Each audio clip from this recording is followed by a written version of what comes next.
नमस्कार साथियों, आपका मंत्रों की दुनिया में हार्दिक स्वागत है। और आज मैं आपको बताने वाला हूँ ऐसे 5 देवी देवताओं के बारे में जो कि हमें साक्षात दिखाई देते हैं और हमें इनकी पूजा अर्चना जरूर से करना चाहिए। यदि इनकी पूजा अर्चना हम रोज करें तो हमें निश्चित ही लाभ मिलता है।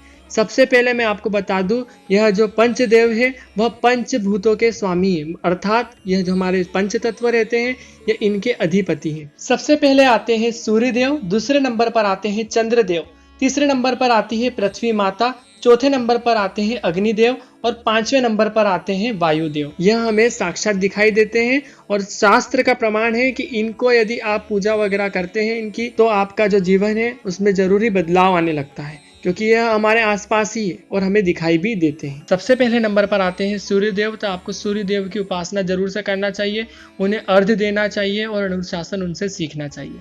दूसरे नंबर पर आते हैं चंद्रदेव। तो चंद्रदेव की भी उपासना आपको करना चाहिए, चंद्रदेव के जो भी मंत्र हैं उनसे आपको उसकी उपासना करना चाहिए। तीसरे नंबर पर आते हैं वायुदेव। तो मैंने आपको बताया था कि वायु जब हम सांस लेते हैं तो आपको किस प्रकार से मंत्र जाप करना है, सांसों की माला पर जो मंत्र जाप होता है वह आपको करना चाहिए। तीसरे नंबर पर आते हैं अग्निदेव। तो जब भी आप अग्नि जलाएं, तो मैंने आपको पिछली वीडियो में बताया था कि अग्नि जलाएं तो आपको कौन सा मंत्र बोलना है, तो आपको उनको भी सम्मान देना चाहिए। 5वें नंबर पर आती है पृथ्वी माता। तो जब भी आप सुबह उठें तो पृथ्वी को जरूर प्रणाम करें और उनका आभार प्रकट करें। तो अब मैं आपको बताता हूँ, जो मैंने आपको 5 यह तत्व बताए जो कि हमें साक्षात दिखाई देते हैं, इनको रिलेट करके बताता हूँ मैं आपको हमारे देवी देवताओं से। सबसे पहले नंबर पर आते हैं सूर्यदेव।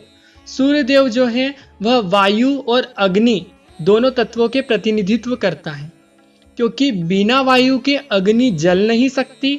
तो यदि आप सूर्यदेव की पूजा कर लेंगे तो आपके 2 देवों की पूजा निश्चित तौर पर हो जाएगी। वो 2 देव कौन से होंगे? अग्निदेव और वायुदेव। दूसरे नंबर पर आते हैं चंद्रदेव के विषय में। जो चंद्रदेव है वह जल तत्व के प्रतिनिधित्व करता है। दूसरे नंबर पर जो भगवान शिव है उनकी पूजा करने से आपके जो चंद्रदेव है उनकी पूजा स्वतः ही हो जाती है। तीसरे नंबर की बात करें तो शिव पुराण के अनुसार यदि आप किसी भी देवी देवताओं की पूजा करते हैं तो वह निष्फल हो जाती है। जब तक निष्फल रहती, जब तक आप सबसे पहले गणपति जी की पूजा नहीं करते। तो सबसे पहले आपको गणपति जी की पूजा करनी है, उसके बाद ही दूसरे देवों की पूजा करनी है। चौथे कथन के अनुसार मैं आपको बता दूं कि जो चंद्रदेव है वह गणपति जी द्वारा श्रापित है। तो यदि आप भगवान गणपति जी की पूजा कर लेते हैं तो आपको निश्चित ही लाभ मिलेगा। तो शिव और गणपति जी की पूजा से आपके चंद्रदेव की पूजा हो जाती है। करवा चौथ में आपने देखा होगा कि करवा चौथ पर चौथ तो किसकी रहती? गणपति जी की, लेकिन हम गणपति जी की पूजा के बाद चंद्रदेव की पूजा भी करते हैं। तो यही कारण है। तीसरा तत्व आता है अग्नि तत्व। अग्नि तत्व में माता आदि शक्ति भवानी को प्रचंड शक्ति कहा गया है, अर्थात माँ दुर्गा की, माँ काली की यदि आप इनकी पूजा करते हैं तो इससे अग्निदेव की पूजा हो जाती है।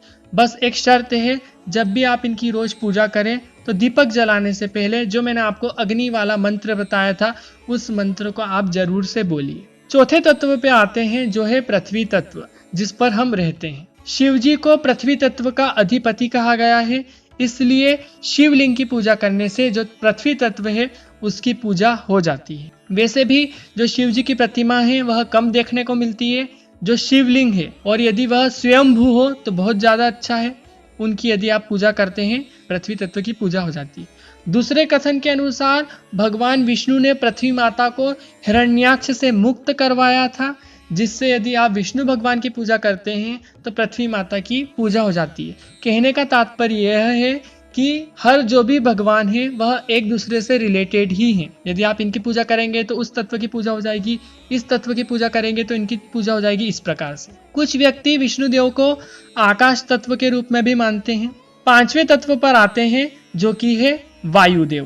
कहते हैं जो वायुदेव है वह हनुमान जी के पिता हैं, तो हनुमान जी की पूजा करने से वायु तत्व की पूजा हो जाती है। दूसरे कथन के अनुसार वायुदेव हमारे शास्त्र में साक्षात देव हैं। सूर्य उपासना से भी वायु तत्व की पूजा हो जाती है। जैसे मैंने आपको बताया कि बिना वायु के अग्नि नहीं जल सकती और अग्नि बिना वायु के नहीं जल सकती, इस प्रकार से। दूसरी बात, वायु सब में व्याप्त है, क्योंकि हर जीव सांस ले रहा है और इन्हीं सांसों में परमात्मा का वास माना जाता है।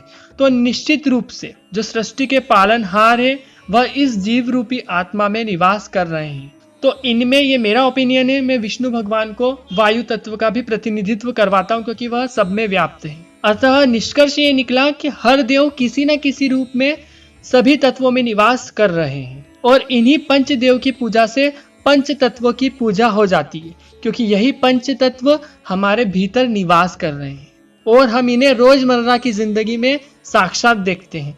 हम सूर्य देव को देखते हैं, हम चंद्र देव को देखते हैं, हम पृथ्वी माता को देखते हैं, हम वायु को देखते हैं अर्थात महसूस करते हैं, हम अग्नि तत्व को देखते हैं, अग्नि को देखते हैं, तो इन्हें साक्षात देव कहा गया है। शास्त्र भी यही कहता है, यह साक्षात देव है जो कि हम अपनी आंखों से देखते हैं और इनके अधिपतियों की यदि आप पूजा करते हैं तो इनकी पूजा हो जाती है।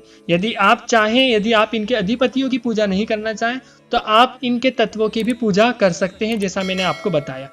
उम्मीद है आपको वीडियो पसंद आई होगी तो यह जानकारी आप शेयर जरूर कीजिएगा।